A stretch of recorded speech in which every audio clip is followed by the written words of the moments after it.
बिस्मिल्लाहिर्रहमानिर्रहीम। अस्सलाम वालेकुम नाज़रीन, आप देख रहे हैं इफ्तार की खुसूसी ट्रांसमिशन रोज़ा और सेहत, और मैं हूँ आपके साथ फिज़ा रियाज। रोज़ाना हम आपके लिए ये ट्रांसमिशन लेकर आते हैं, हमारे खूबसूरत मेहमान हमारे साथ मौजूद होते हैं और इसी दुआ के साथ प्रोग्राम का आगाज़ करूँगी कि उम्मीद है कि आपका रमज़ान बहुत अच्छे से गुजर रहा होगा और जहाँ आपको कोई कॉम्प्लिकेशन आ रही होगी आपके सेहत के हवाले से, वहाँ हम हैं ना उसको सॉल्व करने के लिए। तो हमारा सर दर्द मोस्ट कॉमन इन रमज़ान के, हमारा सर दर्द और स्पेशली जिनको आधे सर का दर्द है, माइग्रेन इशू होता है, वो शोल्डर स्ट्रेस्ड आउट होते हैं, स्टिफ हो जाते हैं मसल, नेक के मसल इतने स्टिफ हो जाते हैं कि आपकी नेक मूव नहीं करती। तो इन सारे प्रॉब्लम्स का सोल्यूशन लेकर हम आए हैं आज और हमारी गेस्ट हैं आज डॉक्टर शिज़ा। अस्सलाम वालेकुम शिज़ा, कैसी हैं? जी वालेकुम सलाम। कैसी हैं? अल्हम्दुलिल्लाह, रमज़ान बहुत अच्छा गुजर रहा है। पेशेंट्स अभी भी आपके पास वैसे ही आ रहे हैं? बिल्कुल, रमज़ान में थोड़ा कम हो जाता है। ओके, तो जो कम हो गए हैं वो असल घर में बैठ के उस पेन को बर्दाश्त कर रहे हैं। अब आपने उनका पेन घर बैठे बैठे रिजॉल्व करना है। और सर दर्द इतना कॉमन है रमजान में कि हमारा सर दर्द हो रहा है, किसी को स्पेशली जिनको माइग्रेन होता है वो तो बहुत ज्यादा ट्रिगर करता है। तो क्या एज अ फिजियोथेरेपिस्ट आप क्या सजेस्ट करेंगी? फिजियो में इसके क्या क्या प्रिकॉशंस हैं, किस तरह से आप इसको कंट्रोल कर सकते हैं? स्पेशली माइग्रेन वो पेन है जिसपे कोई मेडिसिन असर नहीं करती, आप पेन किलर भी ले ली, माइग्रेन की पेन उससे नहीं जाएगी। बिल्कुल। अच्छा जी, माइग्रेन की जब बात करते हैं तो पेशेंट्स को आधे सर में दर्द होता है, वो ऐसा फील करते हैं कि एक साइड जो उनकी बहुत पेनफुल होती है। और रमज़ान में इस वजह से ये स्पेशली उनको ट्रिगर करता है क्योंकि डिहाइड्रेशन की वजह से हम लोग रोज़ा रखते हैं, हमारा पानी का इस्तेमाल वैसा नहीं रहता, तो डिहाइड्रेशन का भी एक फैक्टर होता है। और स्पेशली समर में जो है आपको स्वेटिंग होती है और आपका जो फ्लूइड ऑलरेडी आप निकलता है और आप उसको इनटेक भी तरह नहीं करते, ये भी एक पॉइंट होता है। दूसरा जो मेन पॉइंट होता है माइग्रेन का, जिसका लोगों को ज़्यादा भी नहीं पता, वो है आपकी सर्वाइकल से जो लिंक करता है। सर्वाइकल की जो स्पाइनल नर्व, सर्वाइकल से जो कि आपकी गर्दन की मोहरें हैं, वहाँ से जो नर्व्स निकलती हैं वो आपके डिफरेंट रीजन पे सप्लाई करती हैं, जैसे कि 1-2 जो है आपको अपर हेड यहाँ तक सप्लाई करेगी। और इसी तरीके से अगर हम बात करें दोनों साइड की, राइट और लेफ्ट, दोनों साइड से वो नर्व, स्पाइनल नर्व्स निकलती हैं। और अगर एक साइड सर की दर्द की बात करें तो यानी कि उस साइड वाली जो नर्व्स हैं वो इम्पेंजमेंट में है, यानी कि वो दबाव में आ गई हैं। इसको रेडिकुलोपैथी बोलते हैं। इसकी कंडीशंस बहुत ज्यादा हो सकती हैं। लिंक हमारा स्पाइनल से ही है, सर के दर्द का। बिल्कुल, सर्वाइकल स्पाइन से भी इसका लिंक है। अब इसकी मल्टीपल कॉजेज है ना। अगर आप पानी का इस्तेमाल बिल्कुल ठीक कर रहे हैं, मेडिसिन भी ले चुके हैं, फिर भी किसी चीज का असर नहीं हो रहा, तो आपको चाहिए कि आप एक सर्वाइकल स्पाइन का एक्सरे करवा लें। उससे आपको प्रॉपर पता चल जाएगा कि वहां पे क्या मसला चल रहा है। या फिर आप किसी फिजियोथेरेपिस्ट या फिर कायरोप्रैक्टर के पास जाएं और अपनी स्पाइन की रीअलाइनमेंट करवाएं। और जो आपकी रेडिकुलोपैथी यानी कि एक साइड पे जो नर्व इम्पेंजमेंट आ रही है, यानी कि आपको जब डिफरेंट लेवल पे आएगी तो आधे सिर का दर्द आएगा, तो आप उसको रिकवर करवाएं। अक्सर लोग जो हैं डिस्क स्लिप के साथ आते हैं, उनकी जो गर्दन की मोहरों की डिस्क स्लिप होती है। अक्सर लोग जो है पट्टों के खिंचाव के साथ आते हैं। ठीक है, आपके जो ट्रोपीजियस मसल हैं, ये जो शोल्डर वाले मसल्स हैं, वो बहुत स्टिफ रहते हैं। और इसकी कॉजेज में आपकी स्ट्रेस फैक्टर आ जाता है, आपकी डेली की रूटीन आ जाती है, कंप्यूटर पे बहुत ज्यादा काम करना, मोबाइल का बहुत ज्यादा इस्तेमाल करना, ये सब चीजें आ जाती हैं। अच्छा, तो ज्यादा सो भी, बहुत ज्यादा अगर आप सो तो आप उठो तो ये आपके शोल्डर्स में ज्यादा स्ट्रेस आया होता है। मेरे साथ तो ये भी होता है। और शोल्डर का स्ट्रेस स्पेशली यंगस्टर्स में बहुत ज्यादा होता है। अगर जोड़ों का दर्द और कमर का दर्द बूढ़ों में होता है तो मैं खुद इस चीज़ को फेस करती हूँ कि हमारे नेक और मसल के जो शोल्डर्स, ये जो मसल्स हैं, ये इतने स्टिफ हो गए होते हैं कि आप you can not move, even right और लेफ्ट आप मूव नहीं कर सकते, इतनी पेन करते हैं ये। तो इसके लिए क्या मेडिसिन वगैरह तो आप वो तो फिर एलोपैथी चला गया, तो आप उसकी क्या टेक्निक से, क्या एक्सरसाइज होती है जो आप करवाते हैं? जी बिल्कुल। अभी आपने जैसे कि बात किया कि सोने के बाद आपको सर का दर्द आता है। जब हम लोग अक्सर सोते हैं तो एक ही पोजीशन को सस्टेन रखते हैं, हम पोजीशन चेंज नहीं करते। मतलब अगर राइट साइड पे सो रहे हैं तो राइट पे ही पूरी रात सोते रहेंगे, तो ये भी एक फैक्टर होता है आपके सर के दर्द का, क्योंकि वो जो नर्व्स हैं, वो जो मसल्स हैं, वो तो स्टिफ रहेंगे, प्रेशर में रहेंगे, तो फिर ये भी दर्द आपको कॉज करेंगे। अच्छा, दूसरी बात आपने जैसे कि पूछा कि कम एज में भी ये मसला आ रहा है, तो कम एज में वेयर एंड टेयर के साइन आ रहे हैं। हमारी डाइट वैसी नहीं है, हम लोग दूध का इस्तेमाल ठीक नहीं करते, विटामिन डी का ठीक इस्तेमाल नहीं है, प्रॉपर नहीं है, कैल्शियम नहीं लेते। ख़वातीन में ज़्यादा ये मसला आता है। हड्डियों का जो है डीजनरेटिव चेंजेस आफ्टर 40, तो डीजनरेटिव चेंजेस आते हैं। जो इससे पहले मसले आ रहे हैं वो वेयर एंड टेयर के साइन आ रहे हैं। और तो इस वजह से कंट्रोल कर सकते हैं थ्रू डाइट। आपको अपनी डाइट पे फोकस रखना चाहिए, आपको अपने पोस्चर पे फोकस रखना चाहिए। इसके लिए भी डिफरेंट कॉलर है। अगर आप अपने स्पोर्ट के लिए सर्वाइकल कॉलर यूज करते हैं तो ये ज्यादा बेस्ट रहेगा।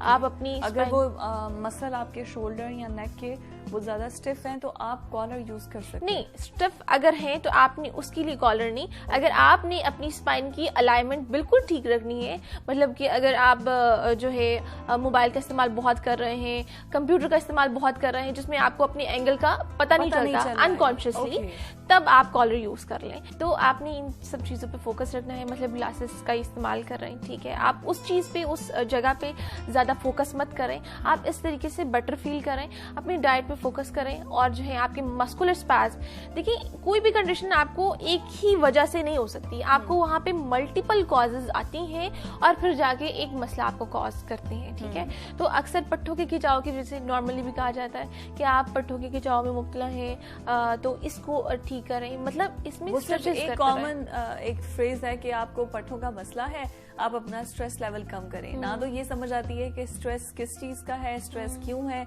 और स्ट्रेस लेवल को कम कैसे करना है, ये खुद समझ नहीं आती। तो आप लोग जब आते हैं पेशेंट्स आपको, जब आप उनको सेशंस देते हैं, तो आप एक्सरसाइज के साथ साथ क्या स्ट्रेस लेवल को किस तरह से कम करते हैं, या थ्रू एक्सरसाइज ही वो नॉर्मल हो जाते हैं?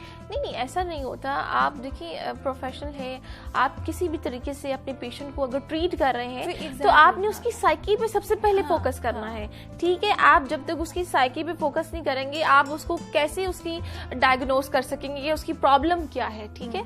तो आपने सबसे पहले ब्रीदिंग एक्सरसाइजेस कुछ आ जाती हैं, मेडिटेशन में अक्सर एप्लीकेशन है आजकल मोबाइल में, आप वो यूज करें। डेली जो है अपनी ब्रीदिंग एक्सरसाइज करें, योगा टेक्निक करें, आपको कुछ स्ट्रेचेस करने चाहिए, ठीक है, जो आपके स्ट्रेस लेवल को खत्म करते रहे आहिस्ता आहिस्ता। कुछ आपको रिलैक्सिंग म्यूजिक है काफी जो आपको मिल जाएंगे, आपको वो सूदिंग से म्यूजिक होंगे जो आपको बिल्कुल जो सूदिंग इफेक्ट कॉज करेंगे। आप मसाजर चेयर का इस्तेमाल कर सकते हैं। मसाजर ये भी बहुत ज्यादा है। एक अब तो मसाज चेयर्स आ गए, मतलब इजीली अवेलेबल, हर जगह से मिल भी जाती हैं और कोई बहुत ज़्यादा एक्सपेंसिव नहीं है, 1.5-2 लाख में मिल जाती हैं। वो पूरा आपके बॉडी को मसाज, तो वो जिनको जॉइंट्स का मसला है या जिनको जैसे ये मसल स्ट्रेस हो जाते हैं शोल्डर के, तो ये क्या हेल्पफुल होती है मसाजिंग चेयर्स? हेल्पफुल होती है। मतलब अगर आपको कोई, फिर मैं कहूँगी, अगर कोई पैथोलॉजिकल कंडीशन चल रही है, आपने डॉक्टर से कांटेक्ट करना है, आपने खुद से कुछ भी नहीं करना। अगर आपको बहुत सिविरिटी है, पेन बहुत शदीद है किसी लेवल पे, तो आपने फौरन से पहले डॉक्टर से रुजू करना। लेकिन अगर आप नॉर्मल हैं, आपको लग रहा है कि दर्द वगैरह नहीं है, कोई ऐसा इशू नहीं है, बस थकान महसूस कर रहे हैं, और थकान के लिए भी अक्सर जो है मस्कुलर रिलैक्सेंट लोग यूज कर लेते हैं, तो उससे बेहतर है कि आप ऐसी चीजें यूज कर लें। आप मेडिसिन ना खाएं जिसका एडवर्स इफेक्ट आपको आ सकता है। अक्सर लोगों को एडिक्शन हो जाती है दवाई खाने की, तो आप जो है ऐसी चीजों का इस्तेमाल कर लें जो आपके लिए ज्यादा बेहतर रहेगा। मतलब कि मसाजिंग चेयर इज रिलायबल, आप इसको यूज कर सकते हैं अपने मसल को रिलैक्स करने के लिए, अगर तो पैथोलॉजिकल कंडीशंस नहीं है। अच्छा, हमारा पाँव, कहते हैं कि हमारे पाँव में जितनी भी नर्व्स हैं वो डायरेक्टली कनेक्टेड हैं आपके पूरे बॉडी की वर्किंग से आपके दिमाग तक।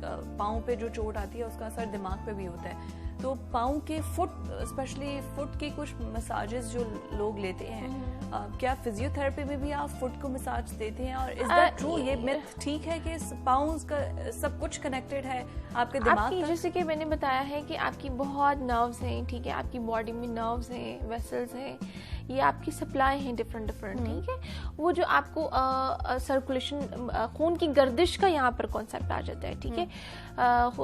जो है आपको जो ब्लड सर्कुलेशन आपकी रेगुलेट करती हैं, यहाँ पे रिफ्लेक्सोलॉजी की एक टेक्निक आ जाती है जो आपके पॉइंट के डिफरेंट, आपके पाँव के डिफरेंट पॉइंट्स पे आपको रिलैक्सिंग टेक्निक, इसमें आपके फुट मसाजर भी कुछ आ जाते हैं, ठीक है। आपकी वो उन्हीं पॉइंट्स पे ट्रिगर करते हैं, वहाँ पर ही सूदिंग इफेक्ट कॉज करते हैं जो आपकी उस जगह से इंटरलिंक करते हैं। जैसे अभी मैंने बताया है कि स्पाइन जो है, हमारी मोहरे जो हैं, वहाँ से स्पाइनल नर्व्स निकलती हैं जो फर्दर आगे डिस्ट्रीब्यूट होती हैं डिफरेंट रीजन पे।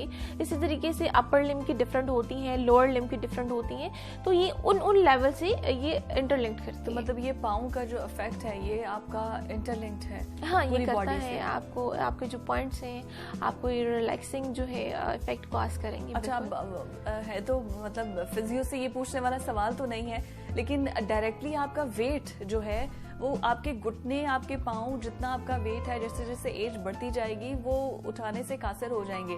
तो जो लोग वेट कम नहीं करते और आप लोगों के पास आते हैं कि हमारा वेट कम नहीं हो रहा लेकिन हमारे घुटने हमारा वजन नहीं उठा रहे, तो वो अपना वेट किस तरह से कम करें, ये भी एक बहुत मसला है। तो फिर आप उन्हें कोई डाइट प्लान्स आप लोग बना के देते हैं या कुछ सजेस्ट ऐसा करते हैं, सजेशन जो कि अपना वेट लॉस भी कर ले आपकी बात सुन के, और प्लस उनके घुटने थोड़े स्टेबल हो जाए कि वो अपना वजन उठा सके? अच्छा जी, यहाँ पर हम लोग डाइट में, क्योंकि हम सब ने अपनी अपनी डोमेन में रहते हुए काम करना है, ठीक है, तो हम लोग यहाँ पर वेट के लिए उसको कुछ एक्सरसाइजेस बता देते हैं, ठीक है। वो एक्सरसाइजेस करनी है। ये तो मेन मसला है ना कि जिस मसले के साथ आ रहे हैं, वो जो ट्रिगर कर रहा है उस पॉइंट को रिकवर नहीं करेंगे और फिर वो बोलेंगे जी आज ही डॉक्टर ने हमें रिकवर कर देना है, घुटनों को आज ही ठीक कर देना है। यही तो यहाँ पर गलत कॉन्सेप्ट है कि आपको जो आपका पिन पॉइंट है, जो पॉइंट आपको वो चीज़ ट्रिगर कर रहा है, आपको उसको रिकवर करवाना है। यहाँ पर कुछ एक्सरसाइजेस आ जाएंगी, कुछ एक्सरसाइजेस हम लोग प्रिस्क्राइब करेंगे उसके वेट के लिए, ताकि वो भी साथ साथ करता रहे। और साथ ही जो अगर घुटनों का मसला है तो घुटनों के लिए हम लोग खुद वहाँ पर सेशन करेंगे, कुछ मोडेलिटीज़ के थ्रू, कुछ टेक्निक्स के थ्रू, ग्लाइडिंग के थ्रू मसल्स के सॉफ्ट टिश्यूज किए जाएंगे, जिससे फिर उसको घुटनों में भी फर्क महसूस होगा। टेक्निक्स होती हैं, कुछ मशीन्स भी होती हैं आपके पास? डिफरेंट मोडेलिटीज होती हैं, डिफरेंट मशीन्स होती हैं जो आपको सेडेटिव, जैसे कि मैंने बताया है, हमारा फर्स्ट गोल होता है पेन मैनेजमेंट करना। जिस दर्द के साथ पेशेंट आ रहा है उस दर्द को खत्म करना, उसको कम करना, उसके बाद उसके जो मेजर पॉइंट है, जो पिन पॉइंट है, उसको रिकवर करना। बिल्कुल, यहाँ पर मोडेलिटीज का भी, इलेक्ट्रोथेरेपी का भी रोल होता है, उसको भी साथ साथ करना पड़ता है। तो आप लोगों को कन्विंस कैसे करते हैं? लाइक मैं पहले भी अगर बात करी थी तो वो यही था कि अक्सर लोग फिजियोथेरेपिस्ट एक मेंटल हेल्थ को ज़्यादा सीरियस नहीं लेते, कि जो साइकोलॉजिस्ट होते हैं अगर उनके पास चले गए तो समझे आप तो पागल हैं। मेंटल हेल्थ को हम सीरियस नहीं लेते। दूसरा, मैंने अपने माशरे में बड़ा कॉमन देखा है, फिजियोथेरेपिस्ट को, हाँ फिजियोथेरेपिस्ट के पास कोई फ़ायदा नहीं है, बाद में हमने दवाइयाँ ही तो खानी होती हैं। तो आप कन्विंस कैसे करते हैं लोगों को? अच्छा, आज अगर मैं आज की बात बताऊं तो लोग जितने भी मेरे पास आते हैं वो यही बोलते हैं कि हम दवाई खा खा कर थक चुके हैं। हमें दवाई से हमारा जो है एडवर्स इफेक्ट आ रहे हैं, लिवर डैमेज हो रहा है, स्टमक के प्रॉब्लम आ गए, ठीक है, और फिर वो दूसरी तरफ ये बोलते हैं कि हमने सर्जरी भी नहीं करवानी, ठीक है। तो उनको जो मिड पॉइंट लगता है, जो बेहतर लगता है, वो फिजियोथेरेपी ही लगती है। तो इसमें भी है कि आप अच्छे प्रोफेशन के पास, जो भी आपका फिजियोथेरेपिस्ट है, आपको पता होना चाहिए कि उसकी क्वालिफिकेशन क्या है, वो आपको किस तरीके से गाइड कर रहा है, और इस पे फोकस रखना है कि अगर अच्छा, उससे ज़्यादा ज़रूरी है कि जब आपको प्रॉब्लम पता चल जाए ना, आप थोड़ा सा टाइम निकाल के, अब तो गूगल पे हर चीज़ मिल जाती है आपको, थोड़ा सा उस पर सर्च खुद कर ले, कोई एक दो डॉक्टर से मशवरा कर लें, कोई, ताकि आपको खुद जब तक आपकी बीमारी का नहीं पता होगा आप डॉक्टर से उस तरीके से सवाल भी नहीं कर सकते, और उससे पता भी चल जाएगा कि डॉक्टर कितना क्वालिफाइड है। जब आपको उसको भी पता होगा कि मेरे पेशेंट को कुछ पता है, तो फिर वो ऑटोमेटिकली आप भी इस काबिल हो जाएंगे, आपको पता हो कि हाँ भी ये डॉक्टर किस काबिल है। क्योंकि हमारे यहाँ पर तो लोकल क्लिनिक्स और लोकल फिजियोथेरेपिस्ट और लोकल सब कुछ इतने हैं जो हर गली में आपको नजर आ जाएंगे। तो खुद थोड़ा सा इफेक्ट मेहनत कर ले, ताकि सुकून तो एट द एंड आपकी जान को ही आना है, आपको ही आना है। Sreeja, thank you so much for your time, और नाज़रीन आज के प्रोग्राम से मुझे इजाजत दीजिए। अल्लाह हाफिज।